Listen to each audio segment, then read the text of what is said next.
Well, I think one reason why the sports segment is still closed to LGBT rights is because it's something that we don't talk about. Kids do not hear about LGBT rights unless you have somebody that's directly affected, someone in your immediate family that suffers from discrimination. So I think it's really important that athletes, we go and we talk to schools. I'm waiting for the NFL to step up to the plate and support an LGBT group, whether it's GLAAD or PFLAG or Athlete Ally, and implementing a system where athletes go out there and we talk about equality, and that's why it's really important to be an ally.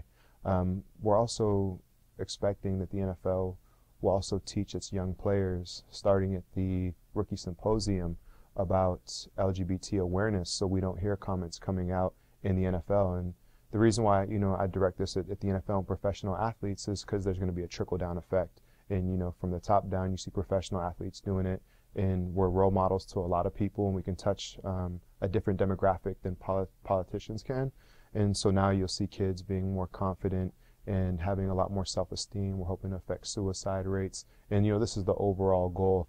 Another reason why we're a little bit behind is I believe the marriage between athletes and religion. A lot of athletes like myself came from very humble beginnings where we didn't have a lot of money and grew up poor. So what do those families have? They have religion. That's something they can count on. That's something they can rely on. And we need more people like the Reverend Al Sharpton who are allies not only in religion but also are allies in LGBT rights. Yeah, there was absolutely positive results in meeting with the NFL. We met with Troy Vincent a few weeks ago. And we wanted, I walked away hoping that they would enforce kind of a three-step process.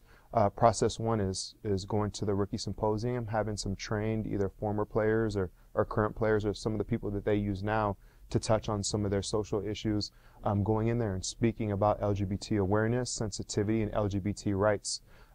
Process two would be getting into the locker rooms and actually having a meeting where the whole team sits down. We don't have a lot of time during the season, but the whole team sits down and we just have an open discussion like a family would do, because it's a real close-knit community in the NFL, like a family would do, and sit down and talk for 30 minutes, 60 minutes just to scratch the surface and get people talking about this. That's something we did in Baltimore this year. We really talked guys individually, groups, small groups of guys, never did anything organized, but small groups of guys. We talked about LGBT awareness and LGBT rights, and it really made us a lot closer as a team.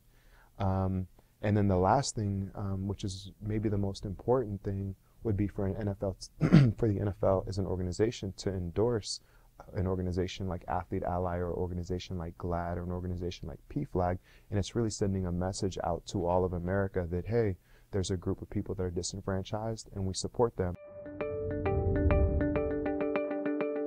The grounds that we're making right now, for us, it seems like lightning speed, but if you ask Billie Jean King, she'd tell you it's been taking forever. If you ask Greg Louganis, he'd tell you it's been taking forever. These are the people that really were out on the forefront on this issue, that have been out maybe since the 80s maybe, or 90s with Greg Louganis. I'm not sure when Billie Jean King did it, but now we're finally catching up, and it's a hot button issue. I've been talking about this since 2009.